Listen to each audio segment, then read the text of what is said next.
Pastor పగడాల ప్రవీణ్ మరణం క్రైస్తవ మతస్థులను తీవ్ర దిగ్భ్రాంతికి గురిచేసింది. రాజమండ్రిలో జరిగిన ప్రమాదంలో ఆయన మరణించడంతో తీవ్ర విషాదం వ్యక్తం చేస్తున్నారు. తెలుగు రాష్ట్రాల్లో పాస్టర్స్, క్రైస్తవ పెద్దలు సంతాపం ప్రకటిస్తున్నారు. తాజాగా ఏపీ మాజీ సీఎం వైఎస్ జగన్మోహన్ రెడ్డి మేనత్త వైఎస్ విమలారెడ్డి రియాక్ట్ అయ్యారు.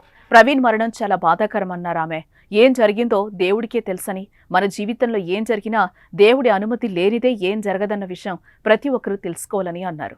గతంలో ప్రవీణ్ పగడాలను చాలాసార్లు కలిశానని, చాలా మంచి వ్యక్తిని కొనియాడారు.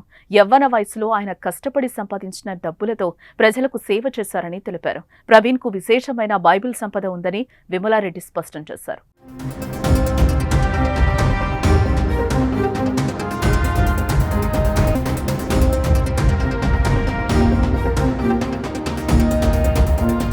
కల్వరిలో క్రైస్తవ బోధకుడిగా ఉన్న పాస్టర్ ప్రవీణ్ రాజమండ్రి కొంతమూరు హైవేపై అనుమానాస్పదంగా మృతి చెందారు. అయితే ఇటీవలే తనకు ప్రాణహాని ఉందని ప్రవీణ్ చెప్పారు.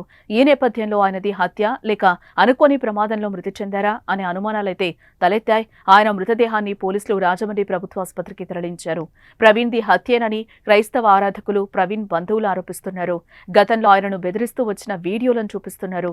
ప్రవీణ్ పెదాలు కమిలిపోయి ఉన్నాయని ఆరోపిస్తున్నారు. ప్రవీణ్ మరణాన్ని ఏపీ ప్రభుత్వం సీరియస్ గా తీసుకుని విచారణ చేపట్టింది. సీఎం కూడా ఆయన మృతిపై నేరుగా స్పందించి డీజీపీతోనే మాట్లాడారు.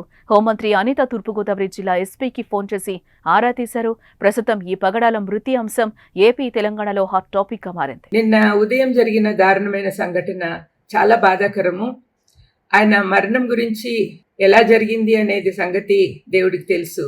కానీ ఆయన శిష్యులమైన మనము దేవుడి శిష్యులంగా మనం ఉంటున్నాం కాబట్టి మన జీవితంలో ఏం జరిగినా దేవుని అనుమతి లేనిదే జరగదు అనే విషయము మనం అందరం కూడా గుర్తుంచుకోవాలి.